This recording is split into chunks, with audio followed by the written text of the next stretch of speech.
अस्सलामुअलैकुम, जीएम उर्दू के साथ मैं हूं सायरा सैयद। सबसे पहले news headlines. PTI foreign funding case का फैसला 30 रोज में सुनाने का हुक्म मुअत्तल। इस्लामाबाद हाई कोर्ट का नून लीग और पीपल्स पार्टी समेत 17 सियासी जमातों को नोटिस। 17 मई तक जवाब तलब कर लिया गया। IMF मुतालबात तस्लीम करने की खबरें। ज़ख़ीरांदोज़ों ने मुल्क भर में डीजल नायाब कर दिया। गंदम की कटाई में ताख़ीर। पब्लिक ट्रांसपोर्ट का पहिया भी रुकने लगा। पेट्रोल पंप्स पर गाड़ियों की लंबी कतारें।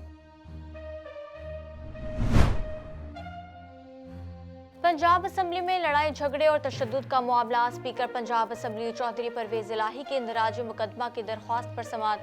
अदालत ने पुलिस को जवाब दाखिल कराने का एक मौका दे दिया। अदालती हुक्म पर SP सिविल लाइंस और थाना किला गुज्जर सिंह के SHO अदालत पेश। अदालत ने केस की मजीद समाअत 29 अप्रैल तक मुलतवी कर दी। बोलान के इलाके में कोयटा से कराची जाने वाले बोलान मेल एक्सप्रेस को हादसे के बायस 4 बोगियां पटरी से उतर गईं। 4 बोगियां पटरी से उतर जाने के बायस मुतादिद अफराद जख्मी होने की इत्तला।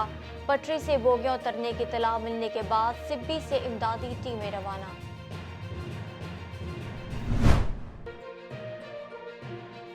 शाहदरा पुलिस की कार्रवाई, मुनशियात फरोश गिरफ्तार। मुलजिम के कब्जा से 1210 ग्राम चरस बरामद। मुलजिम रहायशी एरिया में पैदल चलकर मुनशियात फरोख्त करता। मुलजिम आसिफ को मुनशियात समेत खुफिया इत्तला पर गिरफ्तार किया। मुकदमा दर्ज कर लिया गया।